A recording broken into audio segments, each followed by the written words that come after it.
Hello नमस्कार, स्वागत है आप सबका एक बार फिर से। सबसे पहले आप सभी को 74वें गणतंत्र दिवस की हार्दिक शुभकामनाएं और इसी आशा के साथ कि 75वां गणतंत्र दिवस जो है आप सभी अपने अपने विद्यालय में शिक्षक के रूप में मनाएंगे। तो देखिए, आज का हमारा टॉपिक है राजस्थान के प्रमुख खनिज। तो इसमें अगर कुछ सामान्य सी बातें की जाएं जो पेपर में पूछी जाती हैं, तो खनिजों में विविधता के आधार पर राजस्थान की पहली रैंक है, यानी कि राजस्थान में 81 अलग अलग प्रकार के कुल खनिज निकाले जाते हैं। अब बात की जाए कुल खनिज भंडारण की कि इन 81 प्रकार के खनिजों का कुल कितना भंडारण है, तो इसमें राजस्थान सेकंड रैंक पे है। अब बात की जाए कुल उत्पादन की, तो उसमें भी राजस्थान सेकंड रैंक पे है, यानी कि कुल कितना खनिज राजस्थान से निकाला जाता है, तो उसमें राजस्थान सेकंड रैंक पे है। और आपको याद रखना है कि इसमें 57 प्रकार के खनिजों का राजस्थान में खनन किया जाता है। कुल तो 81 प्रकार के हैं, लेकिन उनमें से 57 प्रकार के खनिजों का हम खनन करते हैं। बात की जाए खनिजों से होने वाली आय की, तो उसमें राजस्थान 5वें नंबर पर है, क्योंकि राजस्थान में जो अधिकतर खनिज है वो अधात्विक या अलौह प्रकृति के हैं, जो सस्ते होते हैं, इसलिए राजस्थान की रैंक जो है वो 5वीं है। अब कुछ सामान्य सी जानकारियां हैं जो आपको खनिज के टॉपिक में हेल्प करने वाली हैं। तो देखिए, राजस्थान में जो खनिज चट्टान है वो 3 तरह की हैं। नंबर 1 अवसादी, जो पश्चिमी राजस्थान में पाई जाती है। अवसादी चट्टानों में क्या होता है, इनमें अधिकतर कोयला और पेट्रोलियम या फिर जो प्राकृतिक गैस है वो अवसादी चट्टानों से निकाला जाता है। इसलिए जो कोयला, प्राकृतिक गैस और पेट्रोलियम के जो अधिकतर कुएं या खाने आपको मिलेंगे वो पश्चिमी राजस्थान में मिलेंगे, क्योंकि ये अवसादी प्रकार की चट्टानों से निकाला जाता है। और पश्चिमी राजस्थान जो अधिकतर क्षेत्र है वो 33 सागर का अवशेष है और उसमें अवसाद बहुत मात्रा में मिलते हैं, तो इसलिए कोयला, पेट्रोलियम और प्राकृतिक गैस अधिकतर पश्चिमी राजस्थान में आपको देखने को मिलता है। उसके बाद धारवाड़ क्रम की जो चट्टानें होती हैं वो मध्य अरावली के आसपास का क्षेत्र है। यहीं से ज्यादातर जो खनिज है वो अधिकतर मात्रा में लौह खनिज जो है वो यहीं से निकाला जाता है, या धात्विक खनिज की बात की जाए वो यहीं इसी एरिया से निकाला जाता है। विंध्यन चट्टानें जो है पूर्वी राजस्थान और दक्षिणी पूर्वी राजस्थान का हिस्सा है, और इसमें आपको अधिकतर जो पथरीला इलाका है, पत्थर जो है वो देखने को मिलेगा। तो देखिए ये आगे कैसे काम आएगा हमें, उसके बारे में आगे बात करेंगे। पहले बात करते हैं खनिजों के प्रकार की। तो देखिए, खनिज जो होते हैं वो 2 प्रकार के होते हैं, एक धात्विक, दूसरा अधात्विक। अधात्विक में बात की जाए तो आपको 2-3 नाम याद रखने हैं, अभ्रक, जिप्सम, क्ले, क्ले मिट्टी को बोलते हैं। तो ये अधात्विक खनिजों के प्रकार हैं। अब जो धात्विक खनिज है ये भी 2 प्रकार के होते हैं, जिनमें लोहे के अंश पाए जाते हैं वो लौह खनिज, जिनमें लोहे के अंश नहीं पाए जाते वो अलोह खनिज। लौह खनिज की बात की जाए तो लोहा, मैग्नीज, निकल, कोबाल्ट, टंगस्टन, टाइटेनियम और क्रोमाइट। इसकी आपको ट्रिक पता होगी, K2LmNT2, यानी कि के आपको 2 बार लिखना है, K2LmNT2, यानी टी भी 2 बार लिखना है। देखिए, कोबाल्ट, क्रोमाइट, लोहा, मैग्नीज, निकल, टाइटेनियम और टंगस्टन, ये आपको याद रखना है। देखिए, अब बात की जाती है अलौह खनिज की। तो अलौह खनिज में अगर देखा जाए तो मुख्यतः क्या क्या है, सोना, चांदी, सीसा, मैग्नीशियम, टिन, तांबा, प्लेटिनम और पारा। मैग्नीशियम आपको याद रखना है, ये अलौह खनिज है, और मैग्नीज जो है ये लौह खनिज है, इनमें कंफ्यूज नहीं होना है। अब इसके बाद है खनिज नीतियां राजस्थान की। तो सबसे पहली जो खनिज नीति थी वो 1978 में, ये आपको याद रखनी है। उसके बाद 1991 में दूसरी खनिज नीति, तीसरी खनिज नीति 1994, चौथी खनिज नीति 2011, और जो लेटेस्ट 4 जून 2015 को ये वर्तमान में जो खनिज नीति है 4 जून 2015, खनिज नीतियां आपको याद रखनी है।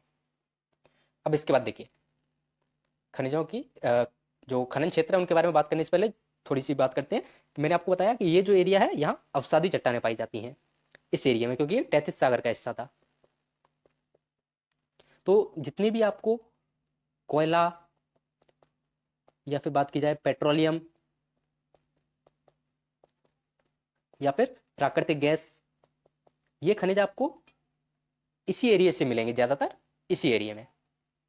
अब उसके बाद दूसरी थी धारवाड़ क्रम की चट्टान, वो आपको यहाँ अरावली के जो आसपास का क्षेत्र है, तो आपको जितना भी धात्विक खनिज है वो इसी एरिया में ज्यादातर देखने को मिलेगा। हो सकता है 1-2 खाना कहीं यहाँ यहाँ या ऊपर हल्के फुल्के आपको मिल जाए, लेकिन अधिकतर यही देखने को मिलेगा आपको।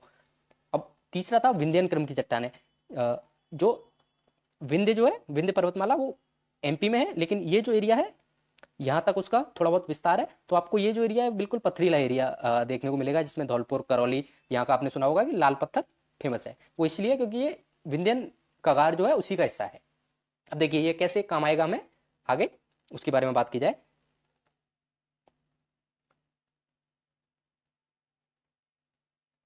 तो देखिए, सबसे पहले जो ये अरावली वाला एरिया है, इसमें जो ऊपर वाला जो एरिया है ये लोहे के ऐश के लिए फेमस है। लोहे के जितने भी अयस्क हैं वो लगभग आपको यहीं मिलेंगे, एक दो खान उदयपुर या चित्तौड़ के आसपास हैं, लेकिन उसके अलावा जितनी भी खाने हैं इसकी वो यहीं लोहा अयस्क की इसी एरिया में देखने को मिलेंगी। उसके बाद थोड़ा सा नीचे आएंगे तो यहाँ आपको इस एरिया में पूरा तांबा देखने को मिलेगा। क्या? तांबा। उसके बाद और थोड़ा नीचे आएंगे तो ये जो एरिया है भीलवाड़ा, चित्तौड़, उदयपुर, यहाँ आपको सीसा जस्ता देखने को मिलेगा। सीसा जस्ते की जितनी भी खाने होंगे वो इसी एरिया में आपको मिलेंगी। उसके बाद थोड़ा सा नीचे आएंगे तो यहाँ चांदी और डूंगरपुर, बांसवाड़ा, इस एरिया में आपको सोना। तो ये अगर आपको थोड़ा बहुत क्रम याद रहेगा तो आगे जो खान अपन पढ़ेंगे तो उनमें कंफ्यूजन नहीं होगा, और ये आपको शायद जो 4 ऑप्शन दिए जाते हैं पेपर में तो उनको एलिमिनेट करने में भी थोड़ी सी हेल्प मिल जाएगी। अब जो खनन क्षेत्र है उनके बारे में बात करते हैं आगे। देखिए, जैसा मैंने आपको बताया कि जैसे ये अरावली है, ये अगर अरावली है तो जो ये एरिया यहाँ लोहा, फिर तांबा, फिर सीसा जस्ता, चांदी और सोना, ऐसे आप थोड़ा बहुत अंदाजा लगा सकते हैं। देखिए, सबसे पहले अपना लौह अयस्क और सीसा जस्ता, जिनमें सबसे ज्यादा कंफ्यूजन होता है, जिनकी खाने लगभग एक जैसी आपको देखने को मिलती हैं।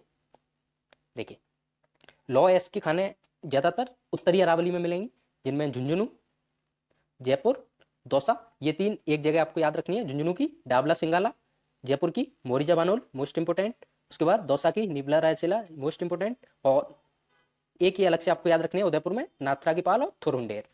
ये 3 एक जगह पे हैं, लगभग एक ही इलाके में आपको देखने को मिलेंगी। उसके बाद ये बिल्कुल नीचे दक्षिण में कौन कौन सी, डाबला सिंगाला, मोरिजा बानोल और निमला रायसेला। अब ऐसी बात की जाए सीसा जस्ता की, तो सीसा जस्ता मैंने आपको बताया कि इस एरिया में देखने को मिलेगा अरावली के, जहाँ ज़्यादातर क्या है, भीलवाड़ा, राजसमंद और उदयपुर, इस एरिया में। तो देखिए, सबसे पहले तो अलवर और सवाई माधोपुर में 2 खाने हैं, ये आपको अलग से याद रखनी है, कौन सी, गुड़ा खिसूरी दास और चौथ का बरवाड़ा, ये मोस्ट इंपोर्टेंट है, एग्जाम में आती है। उसके अलावा देखिए, रामपुरा आगूचा, रामपुरा आगूचा और आगूचा गुलाबपुरा, ये कहाँ है, भीलवाड़ा में। राजपुरा दरीबा कहाँ है, राजसमंद में। और जावर, मोचिया मगरा, ये कहाँ है, उदयपुर में। ये तीनों आपको इसी एरिया में देखने को मिलेंगी। तो आपको याद रखना है कि सीसा जस्ता कहाँ मिलता है, इस एरिया में अरावली के, और लोहा लोहा एस कहाँ मिलते हैं, इस एरिया में। और ये जो एरिया है झुंझुनू और जयपुर का कुछ भाग, यहाँ आपको तांबे की खानें देखने को मिलेंगी, जिनके बारे में आगे बात करेंगे अपन। उससे पहले हिंदुस्तान, जो भारत सरकार का एक उपक्रम है हिंदुस्तान जिंक लिमिटेड, इसके बारे में बात करते हैं। इसकी 3 ब्रांच है। एक पहली सबसे पहले देवारी उदयपुर में 1966 में खोली गई थी, यूएसए की सहायता से, ये इंपॉर्टेंट है, एग्जाम में आ चुकी है। उसके बाद चंदेरिया चित्तौड़ में 1982 में ब्रिटेन की सहायता से, और तीसरा राजपुरा दरीबा में, ये राजसमंद में, और 2004 ये जो सरकार का अपना खुद का ब्रांच है, ये वाली। उसके बाद देखिए तांबा। तो तांबा मैंने आपको बताया कि ये जो एरिया है ना, जयपुर, झुंझुनू, सीकर का कुछ एरिया, ये वही एरिया है जहाँ गणेश्वर सभ्यता, कांतली नदी वो पढ़ते हैं। आपने उसमें देखा भी होगा कि गणेश्वर सभ्यता से क्या मिलता था, तांबा मिलता था। तो देखिए, झुंझुनू की खेतड़ी आप सभी को पता है, और एक याद रखनी है, चांदमारी। उसके बाद सीकर की बन्नों की ढाणी, और अलवर की खोदरीबा, ये अलवर का इलाका है, यहाँ खोदरीबा आपको याद रखनी है। उसके बाद 2 खाने उदयपुर और चित्तौड़ में भी हैं, यहाँ अंजनी सलूम्बर और भागेलबारी। तो इस एरिया में आपको तांबे का याद रखना है। उससे थोड़ा सा ऊपर इस एरिया में आपको लोहे की खाना याद रखनी है, और यहाँ सीसा जस्ता, जिससे आपको कंफ्यूजन नहीं हो कि, क्योंकि लोहे में लोह एस्क और सीसा जस्ता, इन दोनों में बहुत कंफ्यूजन होता है। ये आपको याद रखना है कि लोह एस्क सबसे ऊपर वाले इलाके में है, और सीसा जस्ता भीलवाड़ा, राजसमंद और उदयपुर, इस क्षेत्र में। अब देखिए, उसके बाद और नीचे आए अगर यहाँ, तो यहाँ आपको देखने को मिलेगा सोना, एस्बेस्टस, हीरा और मैग्नीज। देखिए, सोना कहाँ है, बांसवाड़ा की 2 खाने हैं, जगपुरा भूकिया और आनंदपुर भूकिया। कौन कौन सी, जगपुरा भूकिया और आनंदपुर भूकिया, ये इंपॉर्टेंट है, ये आपको याद रखनी है। एक उदयपुर की रायपुर और है। इसके बाद एस्बेस्टस, ऋषभदेव, उदयपुर। उसके बाद हीरा, केसरपुरा, ये प्रतापगढ़ में यहाँ है, हीरे की खान केसरपुरा में। उसके बाद देखिए मैग्नीज, मोस्ट इंपोर्टेंट, बांसवाड़ा का लीलवानी, कालाखूटा और तलवाड़ा, ये भी इसी एरिया में है। और उसके बाद उदयपुर स्वरूपपुरा की। तो ऐसे, क्योंकि हर खनिज के लिए एक फिक्स जो होता है एनवायरनमेंट, टेम्परेचर, सबकी जरूरत होती है, तो वो खनिज का वितरण जो होता है वो एक फिक्स एरिया में होता है। हो सकता है कभी कभार 1-2 खाने आपको कहीं दूसरे एरिया में मिल जाए, लेकिन ज्यादातर जैसे लोह एस्क हैं वो ज्यादातर इसी एरिया में मिलेंगे। तांबा भी यहीं मिलेगा, जो सीसा जस्ता है वो इसी एरिया में मिलेगा, वो इसी वजह से। तो देखिए, अगला है अपना टंगस्टन और रॉक फास्फेट, इन दोनों को एक साथ पढ़ते हैं। देखिए, टंगस्टन की जो फेमस खान है उनके बारे में बात करते हैं। नागौर, डेगाना आपको याद रखनी है, मोस्ट इंपोर्टेंट। उसके बाद पाली की नाना कराप, सिरोही, वालदा और आबू क्षेत्र। देखिए नागौर की टंगस्टन, डेगाना, उसके बाद पाली में और सिरोही में, यानी कि इस एरिया में टंगस्टन आपको खूब देखने को मिलेगा। अब बात की जाए रॉक फास्फेट की, तो झामर कोटला, उदयपुर, अचरौल, जयपुर और लाठी सीरीज ये जैसलमेर। आप बताएंगे मुझे कि लाठी सीरीज क्यों फेमस है, कमेंट में बताना कि लाठी सीरीज में जो है लाठी सीरीज वो क्यों फेमस है। तो देखिए बात की हमने किसकी, टंगस्टन की, तो नागौर में कहाँ, डेगाना, पाली में नाना कराप, सिरोही में वालदा, उसके बाद उदयपुर में झामर कोटला, जयपुर में अचरौल और जैसलमेर में लाठी सीरीज। ये हो गया अपना टंगस्टन और रॉक फास्फेट। उसके बाद है अगला फ्लोराइट। ये आपको डूंगरपुर में मांडव की पाल जगह है। इनके केवल नाम आपको याद रखना है कि कहाँ मिलता है। सबसे ज्यादा जो कंफ्यूजन था वो लोह अयस्क और सीसा जस्ता में होता है, वो मैंने आपको बता दिया, सीसा जस्ता। बाकी इन सबके एक एक नाम याद रखने हैं बस आपको। फ्लोराइट ये डूंगरपुर में मांडव की पाल, अब्रक भीलवाड़ा में, और इसको अब्रक नगरी भी कहा जाता है इसीलिए भीलवाड़ा को, और वोलेस्टोनाइट सिरोही में। ये आपको याद रखना है, फ्लोराइट डूंगरपुर, मांडव की पाल, अब्रक भीलवाड़ा, वोलेस्टोनाइट सिरोही। उसके बाद देखिए अगला है अपना पेट्रोलियम। पेट्रोलियम और प्राकृतिक गैस। इसके लिए पेट्रोलियम के लिए मैंने आपको बताया था कि पेट्रोलियम जो अधिकतर मिलेगा वो आपको पश्चिमी राजस्थान का जो एरिया होगा वहीं ज़्यादातर देखने को मिलेगा। तो देखिए पेट्रोलियम के 4 बेसिन है, बेसिन मतलब 4 क्षेत्र मान लीजिए आप पेट्रोलियम के। एक है विंध्यन बेसिन जो यहाँ आपको पूर्वी राजस्थान में इधर देखने को मिलेगा, दक्षिण पूर्वी राजस्थान में। उसके बाद जो 3 फेमस है, सबसे बड़ा Rajasthan self basin, Bikaner basin और बाड़मेर सांचौर बेसिन। देखिए ये इसमें सबसे बड़ा बाड़मेर सांचौर बेसिन है। और सबसे पहला जो पेट्रोलियम का जो कुआं मिला था वो भी यहीं से, मंगला, ये फर्स्ट था, ये जो 2009 में मिला था। उसके बाद रागेश्वरी, ऐश्वर्या, भाग्यम और शक्ति। मंगला, रागेश्वरी, ऐश्वर्या, भाग्यम और शक्ति, ये सारे किसके हैं, बाड़मेर सांचौर बेसिन के पेट्रोलियम के। उसके बाद बात की जाए राजस्थान सेल्फ बेसिन, ये जैसलमेर साइड में है, ये उस एरिया का है जैसलमेर साइड का। तो ये बागेवाला, सादेवाला और तनौट, ये तीनों कहाँ है, ये जैसलमेर। और तीसरा है बीकानेर नागौर बेसिन, तो इसमें 2 है, तुवरी वाला और तनौट। ये तनौट कहाँ है, ये जैसलमेर। ये यहाँ गलती से हो गया, ये तुवरी वाला, ये बीकानेर नागौर बेसिन में, ये आपको याद रखना है। तनौट इधर अपने राजस्थान सेल्फ बेसिन में, जैसलमेर में। उसके बाद बात की जाए प्राकृतिक गैस की, तो देखिए ये जैसलमेर में है और 3 इसके कुएं हैं।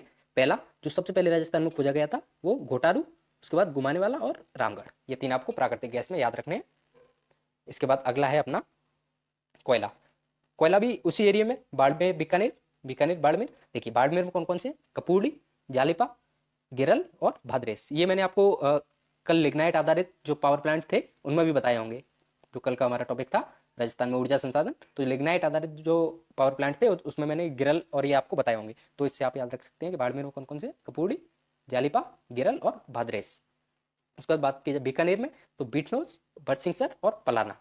तो ये बरसिंगसर भी लिग्नाइट आधारित है और इसमें गिरल भी है। तो ये हो गया अपनी कोयले की। इसके बाद है जो सिंगल सिंगल आपको याद रखने हैं उनके बारे में बता देता हूँ, इनकी मैं आपको पीडीएफ भी दे दूंगा अलग से। तो देखिए वेंटोनाइट आपको मिलेगा बाड़मेर में, चाइना क्ले यानी चीनी मिट्टी बीकानेर में, फायर क्ले बीकानेर में, वॉल क्ले बीकानेर में, ये सारे बीकानेर में। उसके बाद बात की जाए जिप्सम की, तो ये मोस्ट इंपोर्टेंट है, इनमें सब में नागौर, गोठ, मानलोत। और जिप्सम का दूसरा नाम क्या होता है वो आप मुझे कमेंट में बताना कि जिप्सम को और क्या बोलते हैं। उसके बाद ब्लीच क्ले यानी मुल्तानी मिट्टी, बाकी सारी क्ले बीकानेर में है लेकिन मुल्तानी मिट्टी जो है वो बाड़मेर में, बीकानेर में भी मिलती है। अगर ऑप्शन में बाड़मेर नहीं हो तो दूसरा ऑप्शन बीकानेर आपको करना है, लेकिन जहाँ तक है बाड़मेर ही आपको ऑप्शन में मिलेगा। उसके बाद सिलिका सैंड जिसका उपयोग किया जाता है कांच बनाने में, ये सबसे ज़्यादा मिलता है बूंदी में, उसके बाद जयपुर में। उसके बाद बात की जाए सबसे ज़्यादा ग्रेनाइट तो जालौर में। मार्बल सबसे ज़्यादा राजसमंद, याद रखना मकराना अगर ऑप्शन में हो तो सबसे ज्यादा अगर मार्बल पूछा गया है तो राजसमंद होगा, लेकिन मकराना का सबसे अच्छा मार्बल है, सबसे ज्यादा नहीं है, सबसे अच्छा मार्बल है, ये आपको याद रखना है। सबसे ज्यादा मार्बल जो है उत्पादन राजसमंद में किया जाता है। इसके बाद अगला है अपना स्लेट स्टोन, बलुआ पत्थर और लाल पत्थर, ये तीनों एक ही इलाके में मिलेंगे आपको, कहाँ, अलवर, भरतपुर और धौलपुर। तो अलवर का सैंडस्टोन, सिलेट स्टोन, भरतपुर का बलुआ पत्थर और धौलपुर का लाल पत्थर। अब बात की जाए चूना पत्थर आपको जोधपुर में, और पोटास कहाँ मिलेगा, बीकानेर, हनुमानगढ़ और चूरू। बीकानेर, हनुमानगढ़ और चूरू। इसके बाद देखिए कुछ संस्थान है खनिजों से संबंधित। जो पहला है RSMML, ये 1974 में उदयपुर में स्थापित किया गया था। उसके बाद हिंदुस्तान जिंक लिमिटेड, इसके बारे में हम पढ़ चुके हैं, इसके तीनों ब्रांच के बारे में हम पढ़ चुके हैं पीछे जब जिंक पढ़ रहे थे उस समय, तो ये आपको याद रखना है 1966 में। उसके बाद हिंदुस्तान कॉपर लिमिटेड, ये आपको याद रखना है क्या है, हिंदुस्तान कॉपर लिमिटेड है, हिंदुस्तान कॉपर लिमिटेड, ये खेतड़ी में और 1967 में। उसके बाद ये इंपॉर्टेंट है क्योंकि ये पूछा गया था एग्जाम में। राजस्थान रिफाइनरी है, ये बाड़मेर में है, और ये HPCL कंपनी और राजस्थान सरकार इन दोनों का संयुक्त में प्रक्रम है, जिसमें 74% जो है वो HPCL का हिस्सा है और 26% जो है वो राजस्थान सरकार का हिस्सा है। ये आपको याद रखना है, ये 2-3 बार एग्जाम में आ चुका है। और इसका जो बजट है टोटल वो भी आप लगभग में याद रखना 43,000 करोड़ के आसपास है, तो ये आप थोड़ा सा याद रखना। तो ये हुआ अपना खनिज का टॉपिक। एक बार देख लेते हैं जो भी पढ़ा उसके बारे में।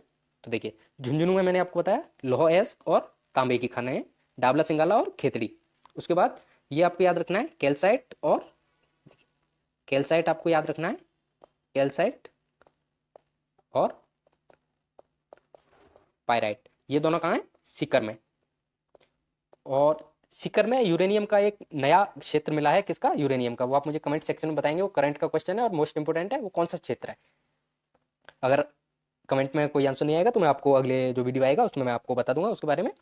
उसके बाद देखिए जो अजमेर है, यहाँ आपको मिलेगा क्या, ग्रेफाइट, फेल्सपार, वर्मिक्यूलाइट, मैग्नाइट और क्वार्ट्ज। ये आपको पांचों याद रखने हैं, ये इंपोर्टेंट है अजमेर में। और सबसे इंपोर्टेंट है क्या, फेल्सपार। फेल्सपार कहाँ है, अजमेर में। उसके बाद नागौर, बीकानेर, यहाँ हमने बात की बॉल क्ले, फायर क्ले, चीनी मिट्टी, ये सारी। और जो लिग्नाइट कोयला है इसकी सारी खाने, पलाना, बरसिंगसर, गुड़ा, बीटनोक और हार्डलाइन, सबके बारे में हमने बात की। उसके बाद की जाए नागौर में तो टंगस्टन और जिप्सम, इन दोनों की बात हमने की। उसके बाद सफेद मार्बल, मकराना और नमक आपको पता होगा, डिडवाना, ये हम नमक के टॉपिक में पढ़ चुके हैं। उसके बाद बाड़मेर में मुल्तानी मिट्टी और लिग्नाइट कोयले की जो गिरल, कपूड़ी, इन सब के बारे में पढ़ चुके हैं हम।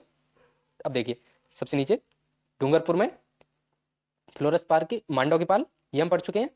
उसके बाद प्रतापगढ़ में हीरे की खान, केसरपुरा, ये हम पढ़ चुके हैं। सीसा जस्ता की रामपुरा आगुचा, अब्रक, और ये तीनों पढ़ चुके हैं हम कहाँ, भीलवाड़ा में। उसके बाद मैग्नीज की लीलवाना, तलवाड़ा, ये भी ये सोने की खदान है। उसके बाद बात की जाए उदयपुर में तो सीसा जस्ता की जावर और पन्ना आपको याद रखना है उदयपुर में। और रॉक फास्फेट, जामर कोटड़ा, ये हम पढ़ चुके हैं। एस्बेस्टस ऋषभदेव में। और घिया पत्थर, ये आपको याद रखना है। उसके बाद देखिए अगला जो इंपोर्टेंट है, हाँ ये देखिए सीकर, ये जयपुर की जो खदान है लोहे की, मोरिजा, बानौल। तो ये इतनी आपको याद रखनी है। इंपोर्टेंट जो भी थी मैंने आपको बता दी। इसके बाद जो भी जैसे मार्बल के प्रकार हैं, ग्रेनाइट के जो हैं, वो मैं आपको PDF में दे दूंगा, तो एक बार आप वहाँ से रीडिंग कर लेना कि हरा मार्बल, सफ़ेद मार्बल, काला मार्बल, वो सब, वो आप एक बार रीडिंग कर लेना। जो इंपोर्टेंट था वो मैंने आपको बता दिया। तो मिलते हैं अगले वीडियो में, धन्यवाद।